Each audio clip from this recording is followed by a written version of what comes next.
네, 안녕하세요. 여러분. 해커스 종로 캠퍼스와 인강에서 토익 리딩 강의 담당하고 있는 김혜미입니다. 자, 11월 9일 정기 토익 총평으로 인사드립니다. 오늘 시험 보신 분들 시험 혹시 어떠셨을까요? 네, 자, 시험 보신 분들 고생 너무 많으셨고, 자, 일단 잘 받고 못 받고로 떠나서 오늘은 좀 푹 쉬시고 다시 에너지 충전해서 열심히 공부한다 생각하시면 되겠습니다. 자, 이번 강의에서 저랑은 네, 펄 5, 6 한번 리뷰 한번 해보도록 할게요. 자, 전체적으로 저는 펄 5, 6 중이라고 하긴 했는데 일단 중에서 중상 정도로 보시면 돼요, 여러분. 일단 문법 같은 경우도 전반적으로 많이 나왔던 패턴들이 출제가 되긴 했습니다. 그렇지만 품사 조금 더 생각해보고 해석도 해야 되는 애들이 있었으니까 자, 좀 중에서 중상 정도로 봐주시면 되고 어휘도 사실 되게 생소하거나 엄청 고민이 됐던 것보다 조금 생각도 좀 한번 해보고 해석해야 되는 문제가 있었기 때문에 중에서 중상 정도로 보시면 될 것 같아요. 자, 파트 6도 마찬가지로 문법 난이도가 그렇게 어려운 거는 출제가 되지 않았는데 조금 시제가 조금 생각해야 되는 문제가 출제가 됐고 자, 어휘 같은 것들도 앞뒤를 보면 풀 수 있는 것들이 출제가 됐습니다. 그렇지만 문장 삽입 같은 경우도 조금 난이도 있는 문제들 네, 나올 수 있었으니까 자, 이것도 중에서 중상 정도까지 보시면 될 것 같아요. 둘 다 중에서 중상 정도까지로 보시면 될 것 같습니다. 각각 파트에 자, 여러분 중요 문제들 한번 보도록 할 건데 자, 지금 정답을 확인한다. 여기보다는 앞으로 공부를 조금 어느 방향으로 해야겠다. 이렇게 리뷰하면서 보시면 좋겠습니다. 일단 첫 번째, 자, 파트 5에서 move랑 moved가 첫 번째 문제로 출제가 됐는데 이런 거 여러분 중요합니다. 단어를 공부하실 때 단어 하나에 품사 하나, 뜻 하나 이렇게 하지 마시고 단어가 가지고 있는 다양한 품사와 의미를 가지고 공부하시는 게 좋아요. 예를 들면 move는 혹시 동사로만 기억하신 분들 자, 얘는 명사로 자, 이동 또는 움직임 이런 의미로 쓰입니다. 자, 뿐만 아니라 use 같은 경우도 토익에 되게 잘 나오는 동사도 되고 명사도 되는 단어예요. 품사 외우셔야 합니다. 여러분, alternative 또는 initiative 이런 애들도 정답률 굉장히 높은데 품사가 하나가 아니에요. 형용사 아니고 형용사도 되고 명사도 되는 거예요. 자, 이런 애들 여러분 잘 기억해 주시고 품사가 다양한 것들은 함께 기억하시는 게 좋습니다. 그럼 여기에서 이렇게 앞에 자, 명사 자리라고 힌트를 줬으니까 자, 명사 역할에 ed는 들어갈 수 없겠죠. 정답은 move로 봐주시고 자, 어떠한 이동 움직임을 느낀다라고 보신다면 정답은 A번으로 해주시면 좋겠습니다. 자, 명사 자리 힌트 가지고 명사 고르는 거에서 자, move가 동사도 되고 명사도 된다는 거 기억하시면 돼요. 자, 두 번째 포인트 가볼 건데 자, 이것도 사실 품사예요. 사실 여러분 지금 봤던 첫 번째 문제도 두 번째 문제도 문법 포인트가 중요한데 A, B, C, D에서 품사를 가려내는 게 너무 중요했습니다. 자, 정답은 A번인데요. 형용사를 알아보셔야 돼요. 쟤는 ing지만 형용사입니다. 품사가 너무 중요하고요.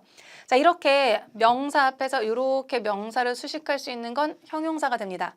그럼 잠깐만 설명드리면 여러분 ing로 끝났는데 그럼 얘는 품사가 뭐예요? 라고 물으신다면 알 수가 없죠. 일단은 동명사도 되고 분사도 되지만 자, 우리 오늘 요 회차에 정답으로 following도 있었거든요. 그럼 following은 ing지만 전치사예요. 지금 보시는 챌린징은 ing지만 형용사예요. 미팅은 ing지만 명사입니다. 그래서 ing가 뭐야, 동명사야 이렇게 하는 게 아니라 다양한 품사가 있다면 그 품사로 기억해 주셔야 돼요. 그래서 여기서는 챌린징 나온 김에 기억하시고 자, 이거는 형용사로 쓰입니다. 힘든 이렇게. 자, 그래서 힘든 프로젝트라고 라고 보시면 될 것 같아요. 자, 이거는 저희 주교재에서도 네, 문제 풀 때 나오는 단어이긴 한데 이번 기회에 잘 기억해 주시고 챌린징이 정답이었습니다. 자, 다음 포인트 가볼 건데 이거는 어휘 문제였어요. 품사 아니고 어휘. 어휘 너무 중요하죠. 근데 지금 계속해서 품사 문제도 어휘가 중요하고 어휘 문제는 어휘를 당연히 알아야 되고요. 단어 공부 진짜 열심히 하셔야 합니다. 다만 어떤 단어가 어떤 단어랑 같이 쓰이고 어떤 상황에서 쓰이는지 같이 숙지하시면 훨씬 수월해요. 자, 예를 들어서 overwhelming이라고 얘기하면 압도적인. 사실 이거 예전 전기토익에서 정말 자주 나왔던 단어 중에 하나예요. 사실 정답으로 이번에 오랜만에 출제가 되긴 했지만 정말 많이 나오는 단어 중에 하나였습니다. 예전에는. 근데 지금도 종종 나옵니다. 잘 기억해 주시고 압도적인이에요. 자, 이건 해석해서 자, 어떤 신제품에 대한 반응이 압도적이었다. 이렇게 보신다면 해석상 여러분 insistent나 뭐 다른 보기들 말고 A번 골라주셨으면 될 것 같습니다. 자, 해석하는 문제였어요. 어휘 공부 열심히 하셔야 합니다. 다음 포인트 가볼 건데 여러분 얘는 자, 원래도 잘 나오는데 최근에 계속해서 또 나오고 있습니다. 반복해서 출제가 되고 있고 자, 최근 3개월 이내에 벌써 몇 번째 되기 이전에도 출제가 됐던 건데요. 자, 이건 암기하실 때 여러분 그냥 자격이 있는 이렇게 외우지 마시고 eligible 자격이 있는 보다 더 중요한 건 for예요. 자, eligible for 무엇에 대한 자격이 있다. 정답은 자 A번으로 해주시고 이렇게 전치사랑 짝꿍인 애들은 이걸 외우셔야 돼요. 공부하실 때 eligible 자격이 있는 아니고 eligible for 자 be responsible for 이렇게 전치사를 외우셔야 돼요. 지금 문제처럼 전치사 보고 고르는 겁니다. 정답은 elligible이고요. 자, 자격이 있습니다. 자, 우리 특별한 고객들은 자, 어떠한 것에 대한 자격이 있다. 이렇게 얘기할 때 쓸 수 있습니다. 괜찮죠? 넘어갈게요. 자, 다음 포인트는 제가 수업 시간에 진짜 많이 말씀드렸는데 일단 carefully는 부사로 주의 깊게요. 근데 이것도 carefully 주의 깊게, carefully 주의 깊게 이렇게 외우지 말고 누구랑 어떻게 언제 많이 쓰는지를 외우는 게 좋아요. 여기에서 read, inspect, examine 예를 들어서 read, 읽다 자, inspect나 examine 같은 경우는 점검하다, 조사하다 같은 건데 자, 이런 애들이랑 여러분 자, carefully, thoroughly 많이 출제가 됩니다. 정말 최근에 자, 한 2개월 정도 안쪽에 thoroughly도 이 자리에 정답이었고요. 자, 우리 오늘 시험은 carefully가 정답이고요. 너무 잘 나옵니다. 자, 그래서 여기에서는 carefully 자, review something carefully, read something carefully 이런 식으로 어떤 단어들이랑 어울리는지를 기억하시고 특히 이 부사는 동사랑 되게 잘 어울립니다. 자, 이런 동사들이랑 같이 함께 암기해 두세요. 다음 포인트 가볼게요. 자, 이번 포인트도 제가 정말 많이 출제된다고 말씀드렸던 포인트 중에 하나인데 여러분 일단 부사로 협력하여 협조적으로 해요. 근데 공부하실 때 이렇게만 외우지 말고 누구랑 많이 쓰는지를 암기하시면 훨씬 수월합니다. 자, work라는 동사에 같이 많이 쓰는데요. cooperatively 아니면 work remotely는 정말 최근에 지난달에 출제가 됐던 거고요. remotely. 자, closely 명사. 자, 이것도 올해 상반기에 출제가 됐던 패턴입니다. 자, work 다음에 누구 쓰는지. 자, work 다음에 remotely 같은 경우는 올해 상반기에도 나왔었고 지난달에도 출제가 됐고요. 이런 거 정말 많이 나옵니다. 자, 그러니까 자, 잘 기억해 주시고 이때 다 work 다음에 넣는 걸로 출제가 됐어요. 그럼 공부를 누구랑 해야 돼요? work랑 하는 거예요. 자, work랑 많이 쓰인다. work cooperatively. 이렇게 기억하시면 좋아요. 괜찮죠? 자, 누구누구와 협조적으로 협력해서 일한다. A번으로 해주시면 됩니다. 다음 문제 포인트 한번 가보도록 할게요. 자, 여러분 이것도 일단 정답을 보면 좀 어려웠나 생각이 들 수도 있지만 정말 어렵지 않게 출제가 됐습니다, 여러분. 일단 ABCD 조합을 모르겠으면 품사 먼저 파악하셔야 돼요. 자, who's는 접속사라는 거 기억하세요. 관계대명사는 모두 다 접속사입니다. 자, does는 접속사 기능이 없어요. 그럼 여러분들이 뭘 판단하셔야 되냐면 자, 동사가 2개여야 접속사 하나 쓰는 거예요. 그러니까 접속사, 주어, 동사 한 덩어리로 쓰이는 거죠. 자, who's를 쓰려면 동사가 2개여야 되고 동사가 하나밖에 없으면 who's는 안 됩니다. 그렇다면 여기에서 빈칸 앞에 ask가 있고 빈칸 뒤에 include가 또 있으니까 접속사 기능이 필요하고 정답은 whose 해주시면 돼요. 자, 소유격 관계 대명사로 들어가면 조금 복잡한 구조일 수 있습니다. 자, 그렇지만 거기까지 안 가도 돼요. 자, 일단 접속사 먼저 확인해 보세요. 그렇게만 해도 풀리는 문제 꽤 많이 출제가 됩니다. 자, 이 문제가 오늘은 이 문제가 그런 문제였고요. 자, whose 고르면 되는 문제예요. 자, 그런데 이게 소유격이라면 뭐냐면 반드시 바로 다음에 명사가 있어야 되고요. 그 땡땡의 resumes 이렇게 그러니까 선행사의 자, 그 후보자들의 이력서인 거죠. 그래서 해석은 이력서가 백그라운드를 포함하는 후보자들 이렇게 해석을 하지만 구조적으로 봤을 때 그 후보자의 이력서입니다. 자, 이런 경우에 소유격 넣으시면 돼요. 자, 그렇지만 일단 품사 먼저 판단하시는 거 잘 기억하시고 이건 지난번 회차에서도 A, B, C, D 정답이 whatever가 있었어요. 되게 어렵게 생겼죠, 여러분? 뭔가 구조가 되게 어렵고 난 이거 뭔지 모를 것 같아 라고 겁부터 내지 마시고 겁낼 필요가 없어요. 접속사가 A, B, C, D 중에 하나밖에 없었고 지금처럼 동사가 2개여서 whatever 정답을 고르는 문제였습니다. 자, 품사가 진짜 중요한 파트예요. 자, 품사까지 꼼꼼하게 공부하세요. 자, 다음 포인트 한번 가볼 건데 자, 여러분 둘 다 잘 나와요. 올해 둘 다 잘 나오고 있는데 일단 자, 여기에서 so that은 접속사고요.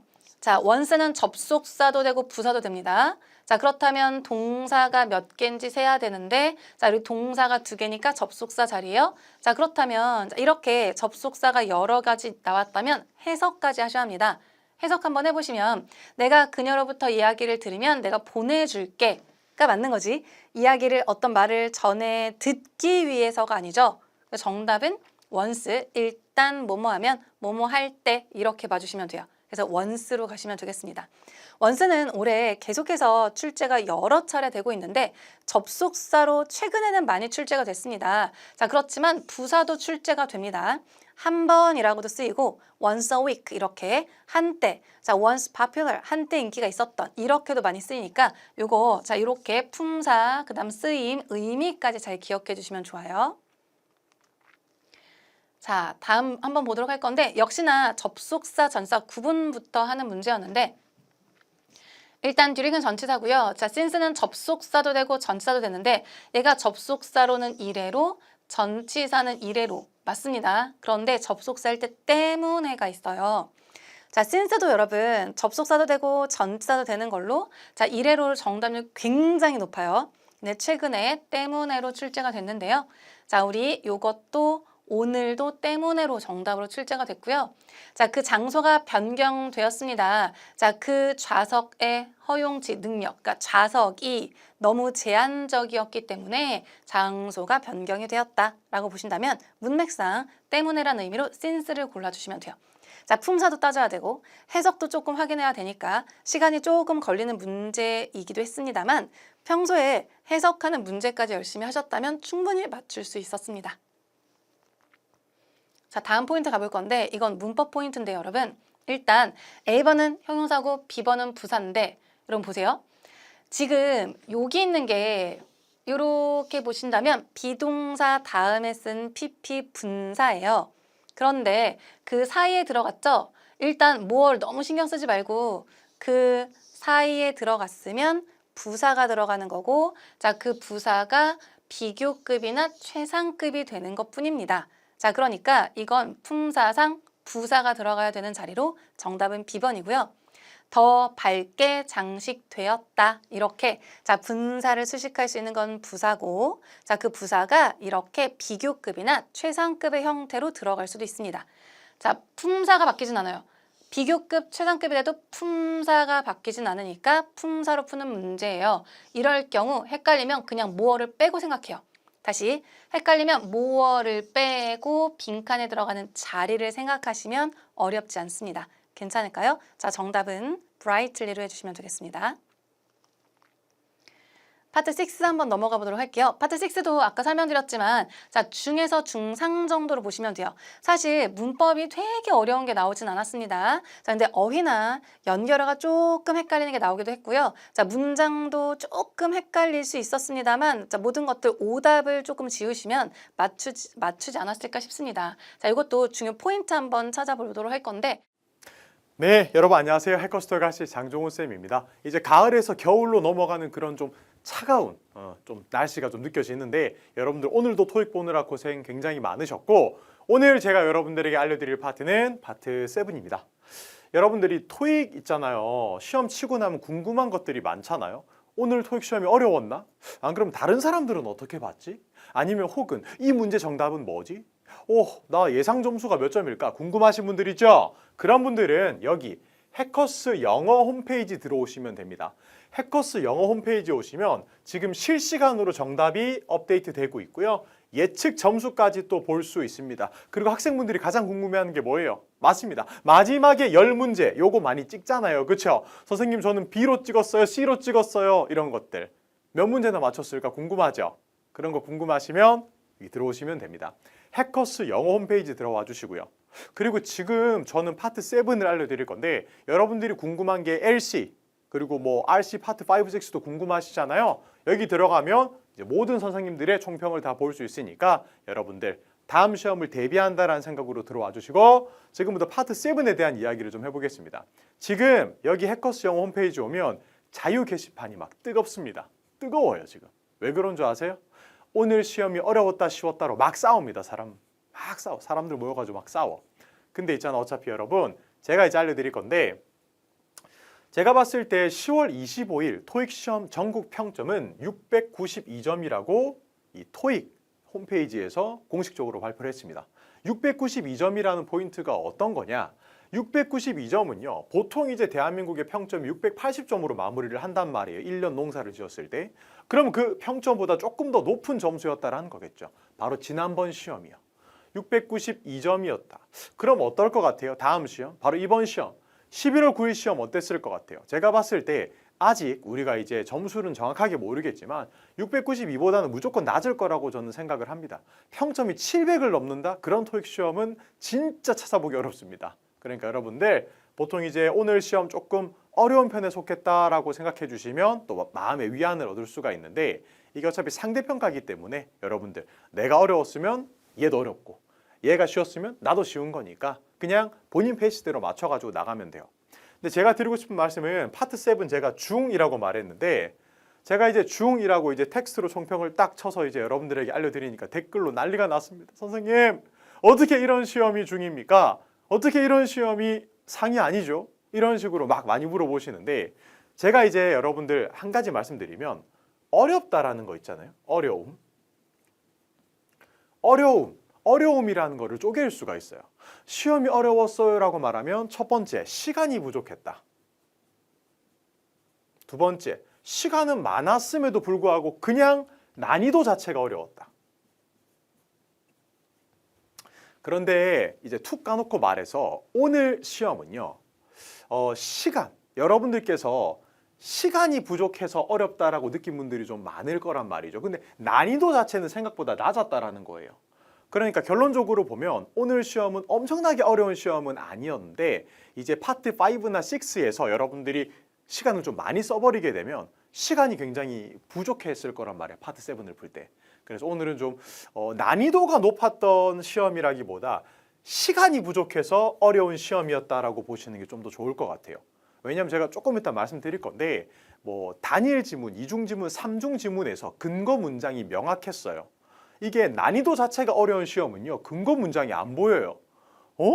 이게 왜 정답이지? 근거 문장이 어디 있지? 추론해서 풀어야 되는 그런 문제들이 좀 많거든요. 근데 오늘 시험은 그런 시험이라기보다 조금 더 시간이 아마 부족해서 여러분들이 어렵다라고 느낀 것 같아요.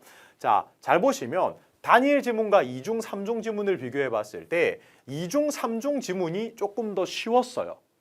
제가 쉽다라고 지금 말하는 것은 근거가 훨씬 더 명확하게 보였단 말이죠. 대신에 이 단일 지문이 여러분들께서 어렵다라고 느꼈을 거예요.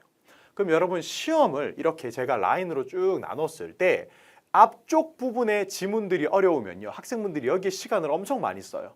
그럼 이제 뒤쪽 부분은 자연스럽게 못 보고 그냥 찍어버리거든요.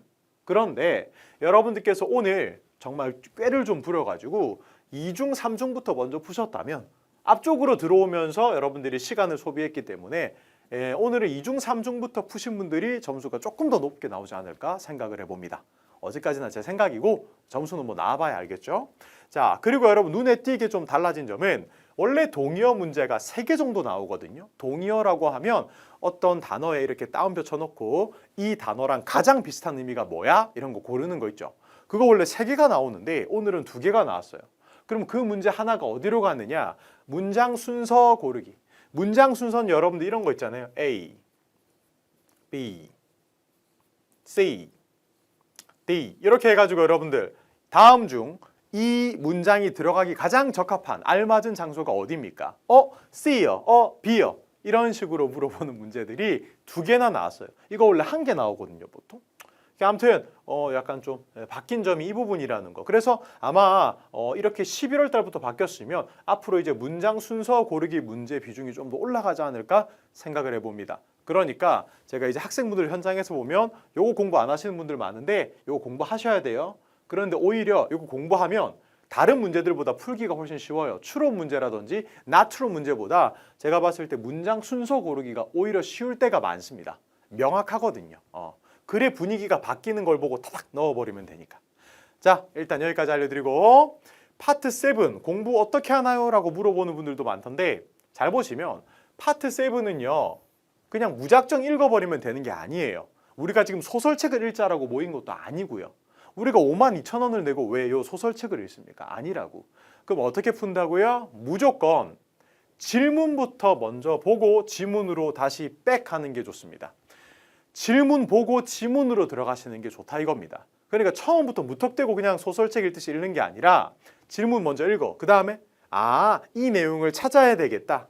생각으로 지문으로 올라가는 게 좋아요. 그리고 파트 7의 질문 유형이 보통 10개가 넘거든요. 여러분들 보면. 그래서 질문마다 풀이 방법을 정확하게 이해하시고 인지하시고 들어가셔야 됩니다. 예를 들어서 주제 목적은 위쪽으로 가고 연락 등록은 아래쪽으로 가고 키워드 문제는 육하원칙에 따라 가지고 찾아주고 나트론 문제는 보기 1개 보고 들어가고 추론 문제는 보기 1개 보고 들어가고 이런 거 정해져 있거든. 그러니까 여러분들께서 문제 풀이 방법을 달리해서 들어가 주시면 돼요. 자, 그래서 오늘 중점적으로 볼 문제들은 동의어랑 의도 파악 문제거든요. 자, 볼게요. 자, 요런 것들이 이제 뭐 여러분들 실제로 대표 문제들이니까 여러분들 딱 읽었을 때 이게 어떤 문제인지를 알면 돼요. What is the notice mainly about? 이 노티스가 무엇에 관한 거예요? 오늘도 노티스 문제 많이 나왔죠? 잘 보시면 이 그 알림 요것에 이제 뭐 게시물 요 게시글의 주제가 무엇입니까? 목적이 무엇입니까? 요런 거. When will the event take place? 이벤트가 언제 발생하나요? 물어보니까 육하원칙 문제네요. Where? 이것도 육하원칙 문제 같고요. What is not mentioned? not로 문제 같고요. Mentioned, stated, indicated 이거는 true 문제 같네요. 여러분들께서 이런 문제들을 만날 때마다 푸는 방법이 다르다라는 거 말씀드리고 자, 드디어 갑시다. 핫하네요. 핫해요. 동의어 문제가 등장을 했습니다. 동의어 문제는 이 문장 속에서 제가 빨간색으로 여기 색칠된 이 단어를 여러분들이 잘 보시고 이 문맥 속에서 이 단어의 뜻이 problem에 가까울까, addition에 가까울까 찾아내는 거예요. 같이 한번 해볼게요. There have been problems. 문제들이 좀 있었어요. Such as weak signal, 약한 시그널, 신호. 이거 어떤 겁니까? Filter replacement issue. 뭡니까? 이거 보니까 뭐 필터를 좀 바꿔주는 교체하는 이슈 그리고 노이즈 뭐 소음도 좀 있었고요. 솔루션 해결이에요. 무엇에 관해서? 이슈에 관해서. 다음 나왔네요. 이슈에 대한 해결이라고 했으니까 해결이랑 단어랑 잘 어울리는 게 보통 이 problem이라는 거죠. 여기에서. 그래서 이 문제의 정답은 problem이었어요. 실제로 그래서 여러분들께서 요건 이제 정답 problem이라고 바로 골라주셔야 되고 뭔가 해결하는 느낌 문제가 발생해야 해결책이 발생한다라는 거 그래서 이 이슈라는 단어 이거 하나만 보면 정답이 안 보이고요 앞뒤 문맥을 다 보셔야지 정답으로 고를 수 있습니다. 에디션 이런 건 여러분들 뭐 잡지, 판매, 호수 이런 거 얘기하는 거잖아요. 여기에서 이슈는 아닙니다. 아시겠죠? 자, 그래서 정답은 problem이 바로 여기서 이슈를 동의어로서 써먹을 수 있는 단어예요. 두 번째 문제로 한번 가볼게요. 그 다음 문제 또 핫한 것도 뭐 있지? 게시글에서 많이 물어보는 거 요거 여러분들이 이거 게시글로 많이 물어보시던데 advantage 그리고 뭐 property냐 advantage냐 요걸로 물어보는데 asset이라는 단어가 있어요. 무슨 의미예요? 자산이라는 의미인데 여기서 조심해야 되는 게 자산이라는 단어를 그냥 요것만 보고 찾으면 의미가 property 쪽에 사실 가깝잖아요. 그렇죠? 그런데 여러분들 잘 보세요. 문맥상에 맞는 거. I've been working. 내가 일을 좀 해왔어요. In the education field. 이 교육업계에서 말이죠. For the past 10 years. 10년 동안 일을 해왔습니다. My personal network. 나의 이제 여러분들 personal network라고 얘기를 하면 내가 가지고 있는 인력 네트워크라고 하고요. Of contact will be an asset to the company. 회사의 asset이 될 거래요. 그럼 여러분들 생각을 한번 해보세요. 내가 알고 있는 지식, 내가 알고 있는 이 사람들, 연락처 이런 것들 있잖아요. 나의 이 주변인들 이런 분들이 이 회사에 자산이 되어줄 거예요 라고 얘기를 하는 그런 느낌인데 자산이 되어준다는 게 어떤 느낌이냐면 뭔가 이제 프로퍼티는 여러분들 보통 이제 뭐 부동산, 뭐 금전적인 이런 자산을 보통 의미할 때 많이 쓰는 단어고요. 여기서 봤을 때는 이 회사의 큰 이익이 될 것입니다. 이 회사의 큰 보탬이 될 것입니다. 라는 표현의 advantage가 더 정답으로 적합합니다. 그래서 진짜 계속 우기면 프로퍼티도 뭐 정답으로 생각할 수는 있겠지만 제가 봤을 때 그런 우길 필요 없이 advantage를 고르면 우길 필요가 없는 정답이거든요. 여러분들 이런 동의어 문제 혹은 여러분들 어휘 문제를 풀 때는요. 오답도 정답이 될 수도 있습니다. 다만 더 정답이 되는 단어가 있으니까 그냥 밀리는 거예요. 이런 느낌이죠. 도랑치고 가재 잡기에서 왜 가재냐? 왜 가재가 되어야 되냐? 올챙이는 왜 안 되느냐라고 해봤자 할 말이 없어요. 우기면 되거든요. 도랑쳤을 때 올챙이도 잡을 수 있지만 다만 입에 더 붙는 게 도랑치고 가재 잡기니까 입에 붙고 문맥상 적합한 거를 동의어로서 뽑아주셔야 됩니다. 이게 포인트입니다. 아시겠죠, 선생님들? 기억을 해두시고 그 다음으로 갑니다. 자, 동의어 문제 오늘 2개 말고 이제 의도 파악 문제로 한번 들어가 볼게요. 의도 파악이라는 것은 다음 중 1시 42분에 장종훈 선생님이 absolutely라고 얘기를 했는데 그 말의 의미가 무엇입니까? 라는 거예요. 여러분들 의도 파악 문제를 풀 때 중요한 것은 그 문장만 봐서는 알 수가 없어요. 제가 여러분들한테 가만히 있다가 여러분 absolutely 이렇게 말하면 대화가 안 되잖아요. 그렇죠? 그러니까 여러분들은 바로 앞에 뭐라고 언급했는지 보셔야 됩니다. 한번 잡아볼게요. 자, 직원이 얘기를 합니다. 직원이 뭐라고 하냐면 We will keep your smartphone. 스마트폰을 두고 왔네요. At the front desk. 우리가 당신의 스마트폰을 프론트 데스크에 둘게요. 그러니까 고객님이 뭐라고 하냐면 Can I come pick it up this afternoon? 야, 내가 가가지고 pick it up. 가져가도 돼요, 그거? 제가 뭐 이거 나중에 뭐 afternoon 오후에 가져가도 돼요? 라고 얘기하니까 직원분이 뭐라고 했어요? Absolutely 라고 얘기를 했습니다. 자, 그럼 여기에서 absolutely가 의미하는 바가 뭐예요? 여기서 absolutely가 의미하는 바는 가지러 이제 오시면 돼요. 이렇게 얘기를 하는 거잖아요. 이 사람이 이제 우리가 프론트 데스크에 당신 스마트폰 가지고 있을게요 라고 말을 했고 고객님들이 나중에 가져갈게요 라고 하니까 그러세요. 네, 그러세요. 우리가 가지고 있을게요. 갑니다. They will keep the smartphones. 우리가 스마트폰 들고 있을게 라고 얘기하는 걸까? 2는요. They will help with the reservation. 예약을 하는 걸 도와줄게 라는 거겠죠. 여기선 예약이 아니겠죠. 왜요? 스마트폰이라는 거를 keep 해줄게 라고 얘기하는 거랑 일맥상통하니까 바로 앞에 언급됐던 내용을 보시면 정답은 1번이라고 바로 고를 수 있어야 됩니다. 이런 게 이제 여러분들 의도 파악 문제고요. 다시 한번 말하지만 이 부분만 봐서는 정답이 안 보여요. 바로 앞부분, 요걸로 부족해요. 바로 더 앞부분으로 들어가셔야 합니다. 아시겠죠? 점수 잡는 Hackers.